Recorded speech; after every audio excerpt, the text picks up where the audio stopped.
Pour regarder New Info, bonsoir et merci de nous rejoindre pour le plateau de décryptage. Au Sénégal, le gouvernement a annoncé le 13 juin dernier des mesures de baisse de prix des produits de consommation courante, dont le riz, l'huile et le pain, en réponse à la cherté de la vie dans le pays. Cette mesure vise à alléger donc le coût de la vie pour les citoyens. Cependant, que faire pour garantir son efficacité? Et on en parle avec notre éditorialiste Mamadou Diouf. Bonsoir et bienvenue. Merci. Bonsoir Charlotte. Baisse des prix des produits de consommation courante. Cette mesure était donc très attendue par les Sénégalais. Comment ont-ils donc accueilli les mesures prises par l'État? La mesure était effectivement très attendue. Vous avez une bonne partie des Sénégalais qui se sont félicités de la mesure. Mais vous avez des Sénégalais qui considèrent également que la mesure n'est pas suffisante en considérant que la baisse n'a pas atteint le niveau que les gens attendaient. Bon, vous avez d'autres qui disent, attendez, la baisse a existé sur un certain nombre de produits. Il y a encore d'autres produits également où il faudrait qu'il y ait une baisse. En particulier le carburant qui pour le moment n'a pas été touché, le gaz butane qui lui également pour le moment n'a pas été touché, l'électricité qui lui également n'a pas encore été touchée, etc. Donc vous avez un certain autre nombre d'éléments qui participent au coût élevé de la vie, la location, que des Sénégalais soulèvent en disant, bon, pour le moment, le problème n'est pas réglé. Mais en même temps, est-ce que l'État a les moyens d'élargir davantage le champ? Non, une chose est claire, il y a une baisse qui est là, qui ne permet pas quand même de dire qu'on a réglé le problème des Sénégalais. Il ne faut pas quand même exagérer par rapport à ce qui a été dit. L'autre problème, c'est que les baisses sont compliquées parce que quand vous regardez une bonne partie de ces produits, quand vous regardez les intrants qui permettent d'aboutir à ce produit, il y a certains de ces intrants qui ne sont pas des produits sénégalais. C'est-à-dire que les prix de ces intrants ne sont pas déterminés sur le marché sénégalais. Le Sénégal n'a presque pas de possibilité d'agir sur le prix de ces intrants. Mais c'est le cas du riz, par exemple, parce que quand on parle du riz, c'est un riz qui nous vient de l'extérieur. Quand on parle de l'huile, c'est de l'huile qui nous vient de l'extérieur. Quand on parle du pain, c'est du blé qui nous... En fait, c'est pourquoi le problème de fond, ce n'est pas de jouer sur la structure des prix, mais c'est d'aller dans une résolution définitive de ces problèmes. Mais tout le monde connaît le Sénégal comme producteur d'arachide. Et pourquoi on va aller chercher de l'huile ailleurs alors que nous pouvons fabriquer de l'huile d'arachide? Nos huileries ne marchent pratiquement plus. C'est les Chinois aujourd'hui qui viennent acheter une bonne partie de la production sénégalaise, parfois même jusqu'à ce que les huileries restantes ne puissent pas avoir la quantité de graines qu'elles voulaient pour pouvoir... Il y a aussi l'huile de soja qui est de plus en plus tout à fait. Je donne l'arachide parce que l'arachide est quelque chose que le Sénégal connaît et qu'on a produit parfois plus de 1 million et quelques de tonnes. Donc franchement, il y a un travail à faire d'un point de vue structurel. Parce que la diminution a un caractère conjoncturel. Comme j'ai dit, le riz, c'est le marché mondial. Si le marché mondial augmente, on va subir l'augmentation. Le prix du riz peut ne pas augmenter. Le prix du baril du pétrole augmente, puisque le riz est transporté par les navires. Mais le prix du riz à l'arrivée du port de Dakar augmente, etc. Donc, pour le moment, on n'a pas résolu le problème. On a pris des mesures qui sont des mesures ponctuelles. Il fallait respecter une promesse, mais il y a tout un travail à faire si on veut faire en sorte que le niveau de vie baisse au Sénégal, parce qu'on nous a classés parmi les 3 pays africains les plus chers. Et nous parlons du riz, du prix du riz. Et donc en baisse au Sénégal, le pays du Tchèpoudjen, un plat qui justement est fait à base de riz. Oui, c'est vrai que c'est une des curiosités parce que quand on le rappelle, les gens nous regardent. Mais en fait, le Sénégal est comme les autres pays africains. Le riz n'existait pas au Sénégal. Le riz est venu avec la colonisation. Et comme le colon sait faire, pour nous faire cultiver de l'arachide, qu'on ne peut pas consommer tous les jours, pour nous faire faire ce qu'on appelle des cultures commerciales, comme on l'enseigne aux élèves au lycée et au collège, ils ont amené le riz, qui permettait de trouver un autre élément qu'on peut consommer. Et c'est ça qui a amené les Sénégalais dans le riz. Mais quand vous retournez dans la culture sénégalaise avant la colonisation, ce riz-là n'y était pas. Donc, même quand on dit c'est le plan national sénégalais, bon, il est devenu par la suite. Mais quand il faut chercher notre plan national, il faut aller le chercher dans le mil, il faut aller le chercher dans d'autres produits qui sont typiquement sénégalais. Mais le riz nous a été amené pour qu'on s'occupe des cultures commerciales. Et pour le contrôle sur le terrain, pour l'application ou l'applicabilité de ces mesures, et comment garantir justement l'efficacité? Il y a déjà ce qu'on appelle chez nous des agents qui contrôlent les prix, qui font partie du ministère du commerce, du commerce intérieur précisément. Mais bien sûr, ce nombre d'agents n'est pas suffisant. Ce sur quoi les gens comptent actuellement, c'est de recruter également 1000 volontaires qui vont participer au contrôle des prix au niveau des boutiques, des magasins, etc.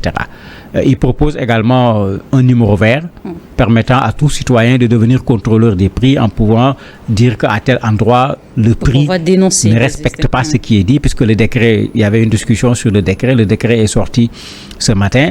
Donc, on connaît quel est le prix qui a été fixé pour chaque produit et les commerçants sont tenus de respecter ces prix-là, bien que dans la fixation du prix, vous avez des boutiquiers qui ont contesté en disant qu'on leur a plus ou moins imposé. Vous avez les meuniers pour ce qui est du blé qui risquent d'aller vers une grève parce qu'ils disent qu'on les a obligés à baisser le prix du sac de 50 kilos de la farine de 4 000 francs. Ce sac de farine coûte actuellement 15 000 et quelques francs. Ils demandent qui va payer les 4 000 francs de différence. Et ils ont décidé... Demander à l'État de subventionner? Non, ils n'ont pas demandé à l'État. Eux, ils ont dit qu'on leur dit simplement, puisqu'on diminue, l'État décide de diminuer le sac de farine à 4 000 francs, qu'on leur dise qui paye ces 4 000 francs qui ont été diminués. Et ils sont sur le point même d'arrêter la production de farine parce qu'ils disent qu'ils vont écouler la farine qui a déjà été faite, mais après, ils arrêtent. S'ils arrêtent, il n'y a plus de pain. Donc, et puis, bon, c'est aussi ça l'intérêt d'un pays démocratique. Chacun défend ses intérêts. C'est eux qui fabriquent la farine. Quand on leur demande de diminuer les prix, si dans la discussion par rapport à la structure du prix, les gens ne peuvent pas s'entendre, mais ils vont utiliser ce qu'ils ont comme arme en faisant la grève, en ne produisant pas de la farine. Et l'État va discuter avec eux. Et c'est ça un État. C'est ça un État. Le pouvoir ne peut pas venir imposer ce qu'il veut à des citoyens qui sont organisés. Mais en même temps, Mamadou Diouf, c'est une situation qui soulève quand même une préoccupation de façon générale sur le continent. La question de l'autosuffisance alimentaire, finalement, c'est une utopie sur le continent. On n'en consomme pas plus qu'on en produit. Qu'est-ce qu'il faut faire concrètement? Mais ce n'est pas une utopie.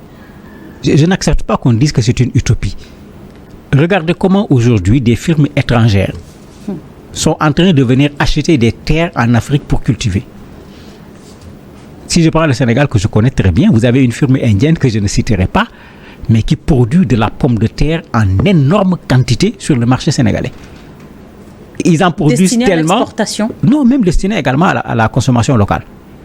C'est une bonne chose, parce que ça nous rend autonomes par rapport à la pomme de terre, mais ce qui se cache derrière, c'est une production étrangère. Faite tout simplement au Sénégal. Pourquoi pas une production de pommes de terre à ce niveau de quantité par les Sénégalais eux-mêmes pour le Sénégal et éventuellement pour l'exportation.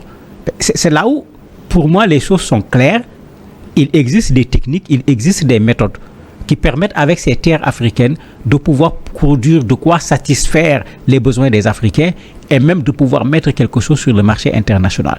Et c'est pourquoi sur cette question, il ne s'agit pas de parler de sécurité alimentaire seulement, mais il s'agit de poser un problème de souveraineté sur le plan alimentaire.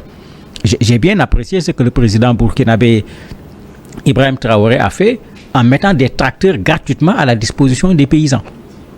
S'il faut labourer la terre avec la main, mais quand est-ce qu'on va avoir un certain nombre de rendements mécaniser, dans ce que nous faisons? moderniser les méthodes de production. Automatiser même.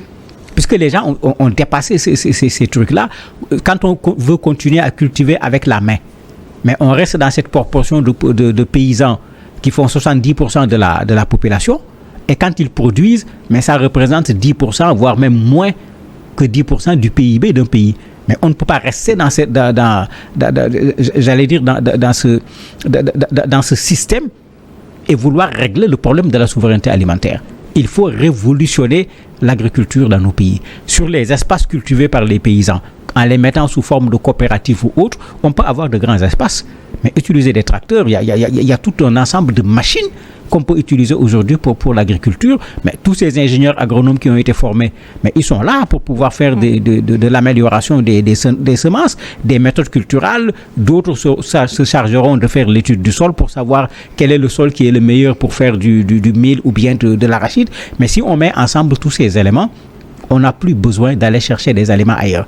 Mais il reste un élément, c'est que Sankara disait, consommons ce que nous produisons. Parce que yes. si nous le produisons et nous ne le consommons pas, mais ça ne fera que nous créer des problèmes. Le blé est là, c'est un exemple. On peut le produire au Togo, on peut le produire au Sénégal. Produit, mais on aussi peut le produire au Burkina. Ce qui soulève aussi la question de l'industrialisation. Mais la transformation est encore plus importante. Regardez sur le marché mondial. Combien de pays africains mettent des produits avec une valeur ajoutée sur le marché mondial? Regardez combien ils le font. Mais parce que nous ne le faisons pas, ce que Senghor disait depuis fort longtemps, son expression détérioration des termes de l'échange, mais ça continue à se détériorer. Ça continue à se détériorer. Puisque nous, ce produit que nous donnons, on nous demande juste s'il doit être séché, qu'il soit sec, qu'il soit hygiénique, qu'il soit propre.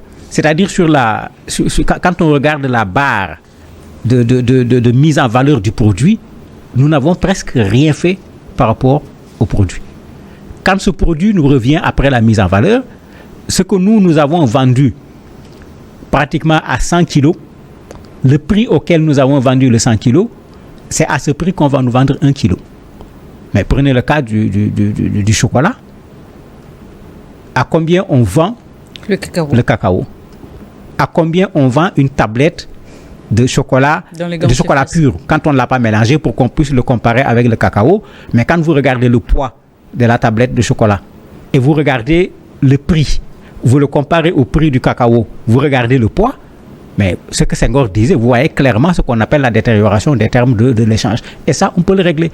Faire du chocolat, ça ne demande rien d'extraordinaire. Rien n'empêche à ces pays de pouvoir le faire. Et ce n'est pas dans le chocolat. Le Mali, le Burkina sont en train de vouloir faire eux-mêmes leur lingot d'or au lieu de laisser les gens aller leur déterminer le degré de pureté où tu ne sais pas qu'est-ce qui est sincère, qu'est-ce qui n'est pas sincère dedans. Le Nigeria commence à raffiner. Le Niger est en train de vouloir faire du raffinage et de faire lui-même la recherche et l'exploitation de son pétrole. Et il faut qu'on fasse attention. Il faut que ça soit de l'industrialisation locale. Parce que tant que ça sera de l'industrialisation, où c'est des firmes étrangères, c'est des pays étrangers qui viennent faire l'industrialisation, ça ne servira à rien du tout. Ils vont grossir notre PIB, prendre leurs bénéfices, ramener dans leur pays. Quand vous allez regarder sur le produit national brut, qui permet aux populations de profiter réellement de ces ressources, vous allez voir que sur le produit national brut, il n'y aura pas grand-chose. Donc, une industrialisation avec des industries locales appartenant à des nationaux de préférence. Et l'enjeu donc pour les États, c'est de vraiment parvenir à inverser les tendances. Mais tout à fait, c'est qu'on est dans une économie qui est extravertie. Puisqu'on parle du Sénégal, où on raffine le pétrole, est-ce que c'est au Sénégal? L'électricité est faite sur la base du carburant. Nous ne pouvons, tant que le prix du carburant va être cher, comment on peut baisser le prix de l'électricité? Mais il y a des produits sur lesquels on peut intervenir. Le Sénégal produit du ciment, par exemple. Le sac de ciment coûte à peu près 3 550 francs au Sénégal. Il est produit sur place. Et sur ça, même certainement, si on regarde la structure des prix, il est possible de baisser encore les prix. Mais à part le ciment, sur quel produit on peut agir? Et c'est sur ça qu'il faut travailler de façon structurelle, parce que si on ne le fait pas, ces prix qui ont baissé, avec des matières premières qui viennent de l'extérieur, une augmentation de ces matières premières à l'extérieur va se traduire automatiquement par une augmentation des prix au niveau du Sénégal. Et l'État sénégalais avait déjà renoncé à un certain nombre de taxes depuis Macky Sall pour ne pas que les prix montent. Donc l'État sénégalais a une marge actuellement extrêmement faible pour jouer sur ses propres revenus, pour réduire les prix. Et en jouant sur ses propres revenus, il perd quelque chose sur le budget, puisque c'est ces revenus également qu'on envoie au niveau du budget national. C'est pourquoi il faut résoudre le problème à l'interne de façon structurelle et le résoudre à long terme. Préparer les populations à accepter de consommer ce que nous produisons et de produire ce que nous consommons, comme disait Sankara. En ce moment, au moins, sur la question des prix, nous pouvons être maîtres des prix au lieu d'être esclaves des prix qui sont fixés ailleurs, même quand les produits viennent chez nous en termes de matières premières. Une autre situation sur le terrain, c'est celle liée à la consommation locale. Comment comprendre ce paradoxe si l'Africain on comprend qu'il faut produire davantage, il faut transformer. Les entrepreneurs dans l'agroalimentaire font des efforts, mais pourquoi c'est encore difficile de convaincre les Africains eux-mêmes de consommer des produits fabriqués chez eux? Mais c'est nous qui avons créé... C'est une question de culture? C'est une question de culture. C'est nous qui avons considéré que ce qui vient d'ailleurs est meilleur. pas que ça soit vrai. Je ne dis pas que c'est vrai. Mais c'est ça qu'il y a dans la mentalité. Ça vient d'ailleurs, donc c'est meilleur. Au point qu'on oublie que quand on produit du riz de façon locale, ce qui est possible dans une bonne partie de nos pays, tu manges le riz qu'on a récolté l'hivernage passé. Le riz qui te vient de Chine, de Thaïlande, d'Inde, est-ce que tu sais il a combien d'années? Est-ce que tu sais comment on a fait pour le conditionner avec des produits chimiques pour qu'il reste encore du riz avant qu'il n'arrive chez toi? Mais il y a tous ces éléments qu'il faut expliquer également aux populations pour que les gens comprennent l'énorme intérêt que nous avons à consommer ce riz local qu'on nous a produit pendant l'année, que nous pouvons consommer pendant l'année, qui n'a pas besoin d'éléments supplémentaires en termes de conservation pour éviter que ça soit attaqué par des insectes, etc.